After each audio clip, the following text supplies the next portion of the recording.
على ذلك لمن الشاهدين والشاكرين والحمد لله رب العالمين۔ آئیے پورے حضور اکرم کے ساتھ بارگاہ رسالت میں درودوں کا ہدیہ پیش کریں اور جھوم کر پڑھیں اللہم صلی علی سیدنا شفیعنا حبیبنا مولانا محمد وبارک وسلم صلی اللہ تعالی علیہ وآلہ وسلم۔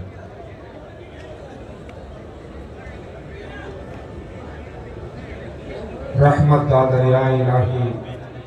ہر دم وگدا تیرا،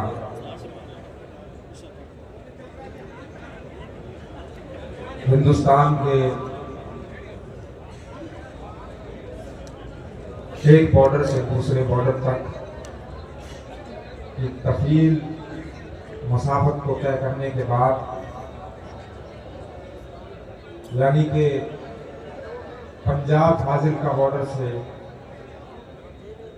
آپ کے دیار محبت و عقیدت میں حاضری کے بعد، ان مناظر کو دیکھنے کے بعد دل کرتا ہے کہ پنجاب کا صوفیانہ رنگ ہماری سندھی قوم اور سندھی بھائیوں کی نظروں کے حوالے کیا جائے۔ شاعر کہتا ہے کہ رحمت دا دریا الہی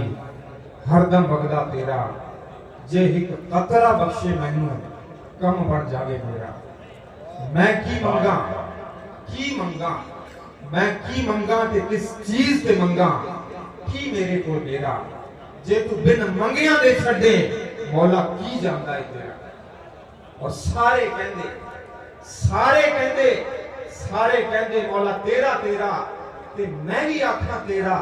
تیرا، تے سونیاں کچھ نہیں جانا، کدے تو ہی کہہ سک میرا۔ اور جامعہ صدیقیہ اس صحن میں جب داخل ہوئے اور جس بارگاہ کا یہ رنگ ہے، اس رنگ کو دیکھنے کے بعد پھر آگے یوں کہا جا سکتا ہے بڑے خوبصورت انداز میں کہ فضل تیرے نال لوہے تردے پھٹیاں دے سنگ رل کے، تے کتے بھی جنت جان محمد چنگیاں دے سنگ رل کے۔ اور بے عملاں دی یاری ایویں، بے عملاں دی یاری ایویں جویں دکان لوہاراں، کپڑے پاویں کنج کنج بئیے پر چڑکاں پین ہزاراں، تے با عملاں دی یاری ایویں جویں دکان اتاراں، سودا پاویں لئیے نہ لئیے پر ہلے آون بہاراں۔ سودا پاویں لئیے نہ لئیے پر ہلے آون بہاراں۔ اور پھر جناب حاکم صاحب کا وہ شعر بھی یاد آتا ہے کہ قطب عالم کی بارگاہ میں ایک مرتبہ ویسے ہی حاضری کا موقع ملا، اس وقت بڑے اطمینان کے ساتھ آپ کی بارگاہ میں خراج عقید و محبت پیش کیے، اس کے بعد اپنی دعائیں پیش کی، اپنے لیے کچھ مانگا، اور دوسری مرتبہ اس موقع پر آئے تو یہ کہے بغیر نہیں جا سکیں گے کہ جتھے رنگ ہوئے رنگ لینا چاہیے۔ رنگ سمجھتے ہیں نا میرے جو سندھی بھائی ہیں، مجھے ان سے رسپانس چاہیے۔ مجھے بتایا گیا کہ آپ ہماری زبان سمجھتے ہیں اور ہم آپ کی زبان سمجھتے ہیں۔ فرق اتنا سا ہو سکتا ہے کہ ہم پنجاب والے دو کہتے ہیں اور شاید آپ دو کہتے ہیں، ایسا ہی کچھ قریب کا تعلق ہے۔ تو رنگ تو آپ سمجھتے ہیں، کچھ رنگ ایسے ہوتے ہیں جنہیں آسمان پر چمکنے والا سورج پھیکا کر دیتا ہے، کچھ رنگ ایسے ہوتے ہیں کہ اگر اسے واشنگ مشین میں ٹائٹ سرف کے ساتھ ڈال کر دھلا جائے تو کپڑے کا رنگ پھیکا پڑ جاتا ہے، اور کچھ رنگ ایسے ہوتے ہیں کہ جسے دنیا کی طاقت اور محبت پھیکا کر دیتی ہے۔ لیکن جامعہ صدیقیہ میں آنے کے بعد اور بارگاہ شاہ قطب عالم میں آنے کے بعد اس یقین کے ساتھ کہا جا سکتا ہے کہ اس بارگاہ جیلانی کا چڑھا ہوا رنگ ایسا گہرا ہے کہ نہ آسمان پر چمکنے والا سورج اسے اتار سکتا ہے، نہ دنیا کی کوئی طاقت، پاور اور محبت اسے پھیکا کر سکتی ہے۔ اس لیے کہ جناب حاکم نے کہا تھا کہ جتھے رنگ ہوئے رنگ لینا چاہیے دا، جتھے رنگ ہوئے رنگ لینا چاہیے دا، اینا محفلہ تو زندگی دا ڈھنگ لینا چاہیے۔ واہ واہ واہ واہ، سبحان اللہ سبحان اللہ۔ میرے عزیز جتنے وہاں بیٹھے ہیں، یقیناً آپ ہم سے پہلے آئے ہیں اور شاید بعد میں جائیں گے، لیکن میں یہ چاہتا ہوں کہ اگر دونوں ہاتھوں کو اٹھا کر آپ محبتوں کے ساتھ کہہ دیں سبحان اللہ، جتھے رنگ ہوئے رنگ لینا چاہیے دا، اینا محفلہ تو زندگی دا ڈھنگ لینا چاہیے دا، اور جنہ اتے رب دی عنایت ہوئے دوستو، اونا دے دوارے اتوں منگ لینا چاہیے۔ سبحان اللہ جنہ دے دوارے اتے رب دی رحمت ہوئے اونا دے دوارے اتوں منگ لینا چاہیے دا۔ اور یقین جانیے کہ میں اپنے ذاتی تجربے کے ساتھ، اور یقین نہیں، یقین سے اوپر ایک درجہ ہوتا ہے تیقن کے ساتھ میں یہ عرض کر سکتا ہوں کہ اس بارگاہ میں جہاں پر آپ آئے ہیں، یہاں پر آپ کو علم بھی ملے گا، آپ کو روحانیت بھی ملے گی، اور سب سے بڑی بات، بڑی بڑی درسگاہوں میں جانے کا موقع ملتا ہے، لیکن یہاں پر آ کر جو 3 چیزیں میں نے نوٹ کی ان کو عرض کر کے اپنی گفتگو کو مکمل کرتا ہوں۔ یہاں پر جامعہ صدیقیہ کے سہن میں آنے کے بعد جب معائنہ کیا، دیکھا ماتھے کی آنکھوں سے، تو دیکھا کہ یہاں کے اساتذہ اور یہاں کے طلبہ، ان کے اندر میں نے بڑا درجے کی عاجزی اور انکساری دیکھی۔ واہ بے شک۔ یہاں کے شیخ التجوید، شیخ الحدیث، بڑے بڑے علماء کرام، جن کے قدموں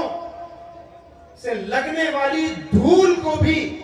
ہم اپنے سروں پر رکھنے کے لیے باعث افتخار سمجھتے ہیں، ان ہستیوں کے ساتھ جب ہمیں ملاقات کا شرف ملا تو ہم ان کے ہاتھ چومنے کے لیے جب جھکے تو ہم نے یہ دیکھا کہ وہ اس عاجزی، اس انکساری کے ساتھ اور اس محبتوں کے ساتھ ہم جیسے چھوٹے لوگوں کو نوازتے ہیں کہ آج مجھے یہاں پر ڈائز کے اوپر، مائک کے اوپر آپ حضرات کے سامنے یہ کہنے پر میں مجبور ہو گیا کہ یہاں کے طلبہ ہوں، یہاں کے اساتذہ ہوں، یہاں کی درسگاہ کی یہ تربیت ہے، یہ شیخ قطب عالم کا فیضان ہے کہ یہاں ایسی تربیت دی جاتی ہے، یہاں ایسا تصوف پلایا جاتا ہے، یہاں ایسا علم دیا جاتا ہے کہ یہاں کے پڑھنے پڑھانے والے جو ہیں، اللہ رب العزت نے انہیں کمال درجے کی عاجزی اور انکساری عطا فرمائی۔ نمبر 2، دوسری چیز جو میں نے دیکھی یہاں پر، یہاں آنے کے بعد دیکھا اتنی بڑی درسگاہ اور ہزاروں کی تعداد میں آئے ہوئے لوگ، اور پھر ان ہزاروں میں بہت سی ایسی شخصیات جو کسی درسگاہ کے شیخ الجامعہ ہیں، کوئی کسی درسگاہ کے شیخ الحدیث ہیں، کوئی کسی درسگاہ کے شیخ التجوید ہیں، وہ تمام بڑی بڑی شخصیات یا عوام یہاں پر جو آ رہے ہیں، انہیں یہاں کے ذمہ دار، یہاں کی انتظامیہ جس طریقے سے مینج کر رہی ہے، اور یہاں کا جو مینجمنٹ ہے وہ کمال کا ہے کہ ہم وہاں فاضل کا پنجاب کے بالکل بارڈر سے جب چلے تب سے لے کر یہاں پہنچنے تک یہاں کے ذمہ دار برابر ہم سے ہمارے حال احوال پوچھتے رہے کہ آپ کہاں پہنچے، کس حالت میں ہیں، کتنے بجے یہاں پر پہنچ جائیں گے۔ اور جیسے یہاں پر انٹر ہوئے تو جن شخصیت کی ذمہ داری ہمیں ریسیو کرنے کی لگائی گئی تھی، وہ ہمیں آرام گاہ تک لے کر گئے، جب تک کھانا کھلا کر ڈائز تک نہیں لے آئے تب تک وہ سب کچھ جو ہے وہ دیکھتے رہے۔ تو میں یہ دیکھ کر بڑا متاثر ہوا کہ ہم جیسے چھوٹے لوگوں کے لیے بھی اتنا اہتمام ہے، تو جو ہمارے بڑے علماء کرام ہیں ان کے لیے کتنا شاندار اہتمام ہوگا۔ نمبر 3، اتنی بڑی درسگاہ ہے، اور تقریباً مجھے حضرت قاری مصری صاحب نے بتایا کہ یہاں تقریباً 800 سے 1000 طالب علم حاصل کر رہے ہیں. کہیے سبحان اللہ. اتنی بڑی تعداد میں اس درسگاہ میں طالبان علوم نبویہ علم دین حاصل کر رہے ہیں. عام دنوں میں وہ 800 یا 1000 طلبہ ہیں، لیکن اس وقت بھی جو میں نے آ کر نوٹ کیا کہ جتنی بھی آرام گاہیں ہیں، درسگاہیں ہیں، چاہے وہ پنڈال ہے، ہر جگہ پر صفائی ستھرائی اور نظافت کا جو انتظام ہے وہ وضو خانے سے لے کر مسجد تک اور مسجد سے لے کر خانقاہ تک، خانقاہ سے لے کر جلسہ گاہ تک ہر جگہ جتنا صفائی کا اہتمام کیا گیا ہے اسے دیکھ کر میں بڑا متاثر ہوا. بس اخیر میں ان جملوں کے ساتھ اپنی گفتگو کو مکمل کروں گا کہ قبلہ شاہ صاحب قبلہ نے یہاں پر جو روحانی اور علمی جنگل کے اندر منگل بنایا ہے، یقین جانیے کہ یہاں پر اگر کوئی آتا ہے تو وہ بغیر متاثر ہوئے نہیں جا سکتا. وہ حضرت میاں غلام محمد صاحب قبلہ رحمت اللہ تعالیٰ علیہ نے بڑے خوبصورت انداز میں فرمایا تھا کہ کوئی بن گیا رونق پکھیاں دی تو کوئی چھڑ کے شیش محل چلیا، کوئی پڑیا ناز تے نخریاں وچ، کوئی ریت گرم تے تھل چلیا، کوئی بھول گیا مقصد آمن دا تے کوئی کر کے مقصد حل چلیا.